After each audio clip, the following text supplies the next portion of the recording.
자, 우리나라 부자들이요, 얼마나 자산이 부동산에 특화되어 있는지가 나옵니다. 그래서 제가 한국에서 부동산이 주거의 수단이 아니라 투기의 수단이라고 이야기해 온 게 입증이 됐어요.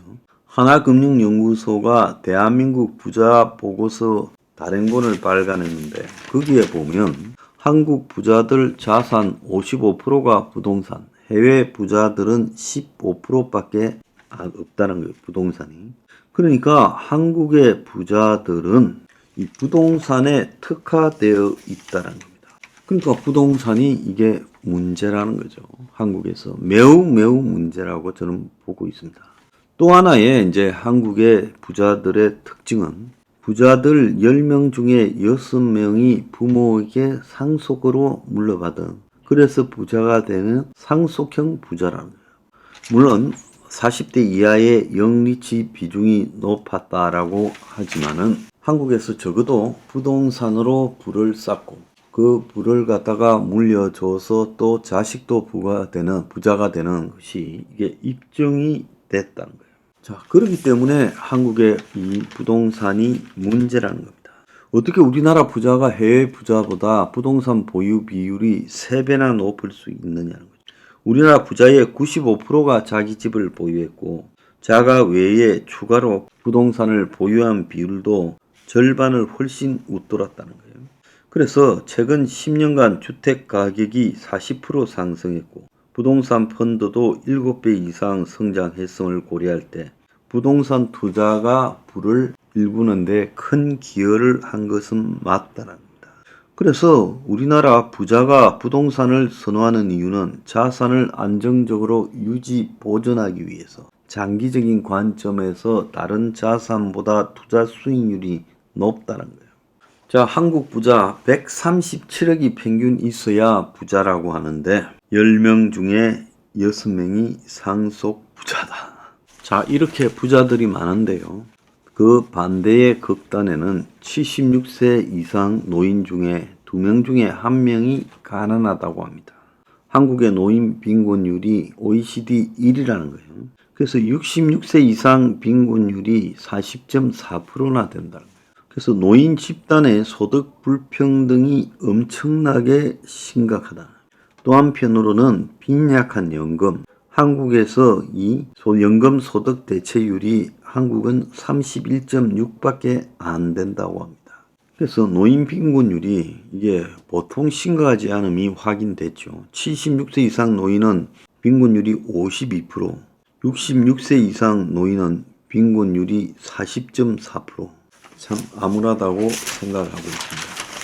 또 한편으로 보면 사교육비가 월 10,000원 오를 때마다 합계 출산율이 0.012명이 감소한다는 거예요. 한국경제인협회가 출산율 하락 원인의 26%가 사교육비가 차지하고 있다.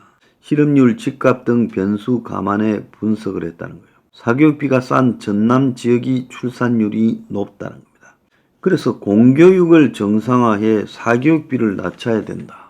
이 이야기를 하고 있습니다. 이것만 보더라도 우리가 주장하는 것이 얼마나 옳은 겁니까?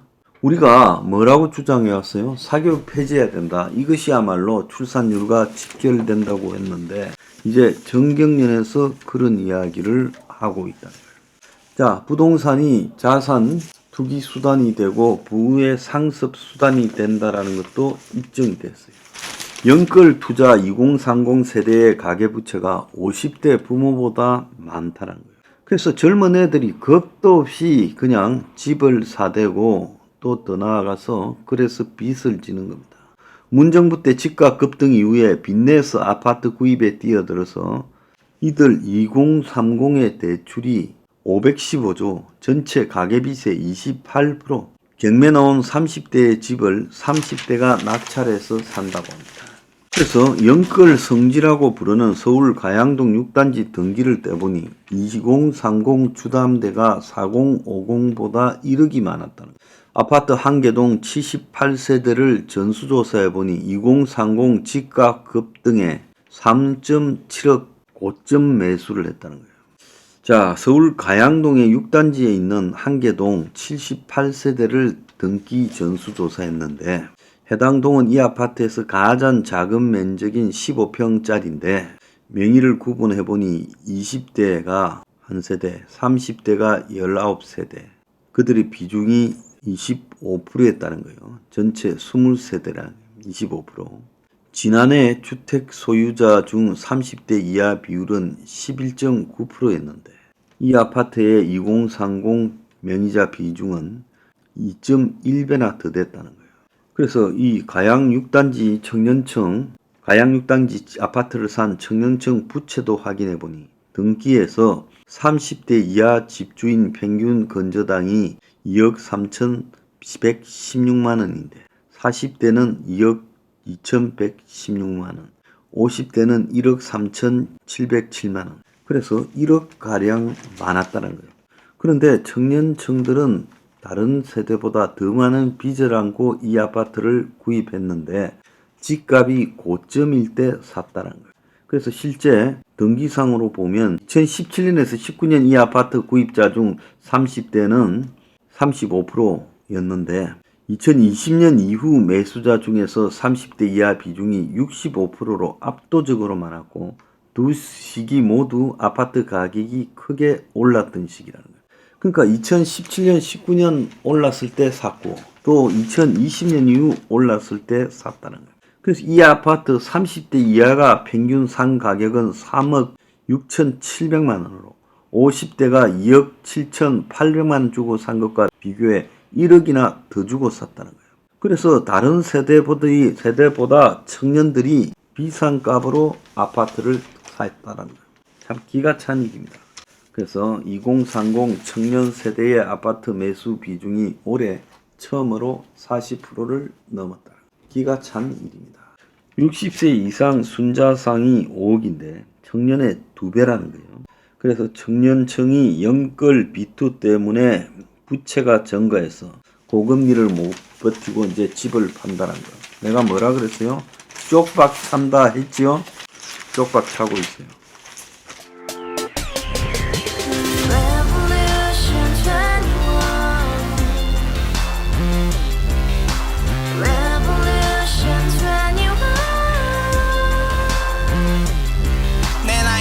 월세 30 코인빚만 300 서울에 온지 벌써 10년 아둥바둥 버텼지만 여전히 난 반지 하에 제왕 곰팡이 연문제약 내비랭 깡통 망통 완전히 폭망 고시원 창문만큼 작아진 내 꿈 연애 결혼 내 집 모든 게 헛꿈 1년 전 떠난 여친 울며 말했지 같이 스파차 평생 가본 게 꼭꼭꼬라지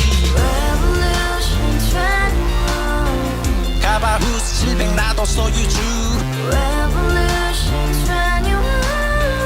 가바후스 700 나의 소주 택시기사 우라부지 마트 캐셔 울어무니 우리 집안 다 털어봤자 후줄 그래 개선민 내미래 거기서 팍 끝난 거지 팍 더 이상 노력 따윈 괴물이 스펙 찾아서 말리 비오는 날 알바 잘려 맨날 학원 날 개쳐 발려 밤비 내리는 양화대교 홀로 걷고 있을 때 현수막에 아로 새겨진 평당 700짜리 아파트 다같이 소리 질러 혁명 21 가바후스 700 나도 소유주 가바후스 700 나의 소주 Together in the house, brand new day, and your dream had just begun.